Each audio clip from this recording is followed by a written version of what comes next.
안녕하십니까. 뉴스를 제대로 파헤치는 뉴스 두더지 야수 권성훈입니다.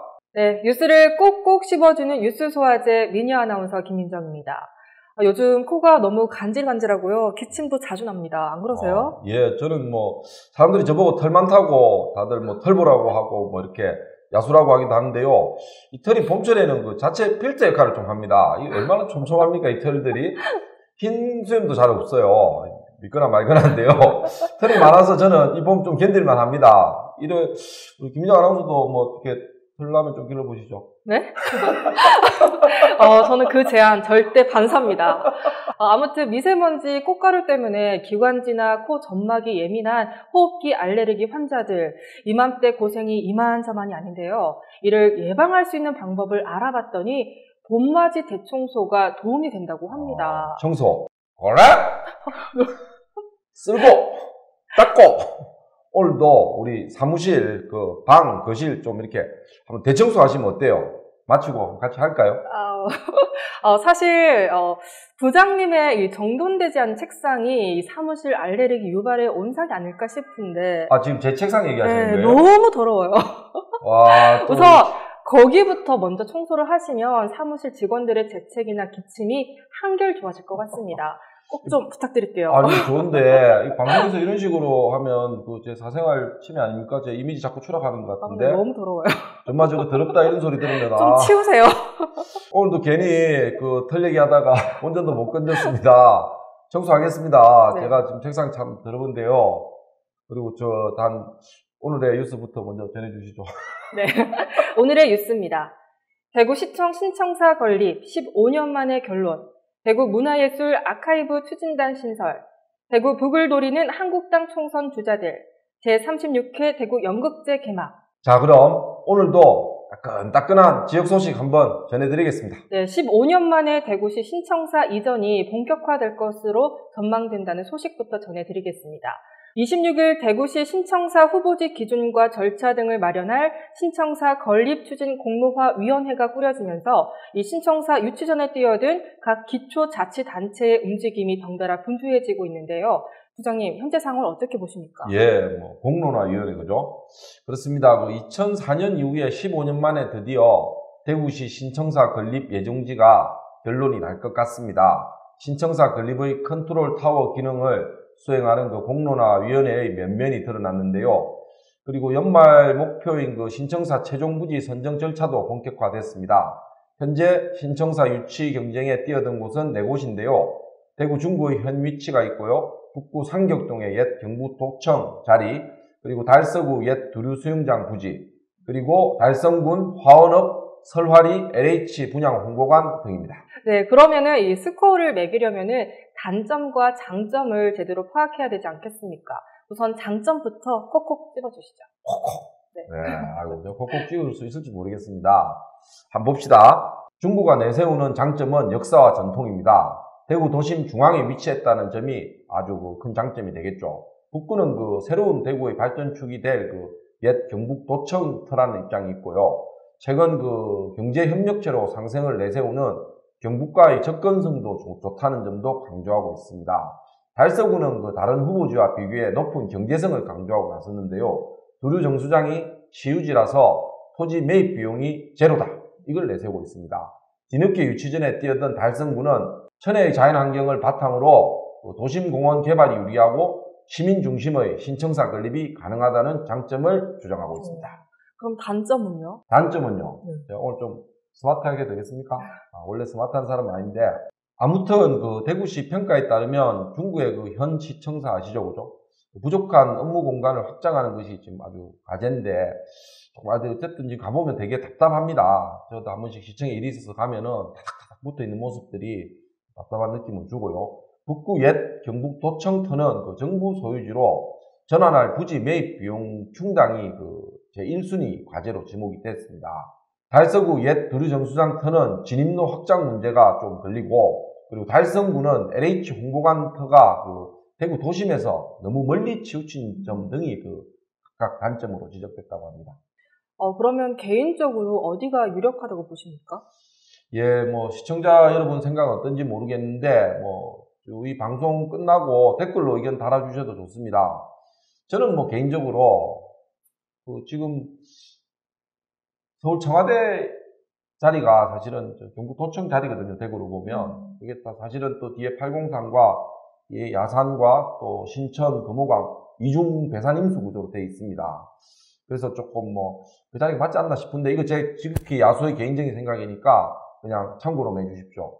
이번에 발표된 그 공론화위원회는 그 시민 참여단의 구성 방법 그리고 지역 등에 대한 그 사항을 의결하게 됩니다. 이를 통해서 올해 연말 시청사 건립 후보지가 결정된다면 지역 정치권의 지나친 유치 경쟁과 시민 여론 분열도 그 속도를 내지 못했던 신청사 건립이 15년 만에 종지부를 찍게 될 것입니다. 네. 충분한 논의를 거쳐서 바로 결정하고 바로 또 옮겨야 됩니다. 네. 다음 소식은 지역에 흩어져 있는 지역 문화예술 자료를 체계적으로 발굴, 직접 디지털화하게 되는 대구 문화예술 아카이브 추진단을 대구시가 추진한다는 소식입니다. 부장님, 저희 디지털국이 오시기 전에 문화부에 계시면서 이 문제 굉장히 심도 있게 취재하셨던 주제인 걸로 아는데 맞습니까? 예, 맞습니다. 지금 좀 아파서 휴직 중인데 우리 한상갑 기자가 이 기사를 썼습니다. 당시 반향이 되게 컸고요. 우리 매일신문에서 지난해 8월과 9월에 대구시 아카이브 정책 부재로 인한 그 문제점을 제기했었는데요. 이를 제기한 발단은 2010년 점식 화백 그 유품 유출 사건인데 이게 그 지역 문화계에 충격적인 사건이었거든요. 어떤 사건이었어요? 예, 정화백이 타계하면서 유족들이 수천 정의 그 소장 자료 사용처를 놓고 고민할 때 대구시와 관계자들이 외면하는 바람에 2트럭분의 자료들이 고물상으로 헌책방으로 이렇게 달려갔습니다. 이 사건 이후 그 지역 문화계는 근대 문화유산 자료 정리에 대한 필요성을 제기했고 대구시도 아카이브 구축을 추진했지만 실제로는 잘 안 됐습니다. 이번에 다시 추진단이 설립됐는데요. 이를 통해서 그 간송 그 미술관 건립 추진에 힘을 모을 것으로 보이는데요. 이전에도 의욕만 앞서고 허지부지 된 적이 많은데 이번에는 그렇지 않겠죠? 네, 꼭 잘 됐으면 좋겠습니다. 예. 네, 다음 소식은 대구 북을을 노리는 총선 주자들이 자신들이 적임자라며 내세우며 본격적으로 경쟁에 나섰다는 기사입니다. 예, 뭐 좀 이렇게 한동안 이렇게 대구를 주름 잡았던 국회의원들인데 서상기, 주성영, 그리고 황영현 등의 이름이 거론되고 있습니다. 대구 북을은 그 더불어민주당 홍우락 의원의 지역구인데요. 한국당 입장에서는 반드시 내년 총선에서 되찾아야 할 텃밭입니다. 또 지금 문 정권이 좀 이렇게 지지율이 떨어지니까 아마 너도 나도 나서는 것 같습니다. 이런 중요한 지역구에 나올 사람이 누구인가가 초미의 관심사인데요. 오래전부터 지역 다지기에 매진하고 있는 그 서상기 그리고 뭐 주성영 의원은 동구였는데 이번에 옮겨올 것 같습니다. 김재현 의원의 북을 이동설도 지금 나오고 있고요. 한국당 북당 승인을 기다리는 황영헌 전 바른미래당 북을 지역위원장까지 가세해서 지금 아주 막 치고받고 막 난리도 아닙니다.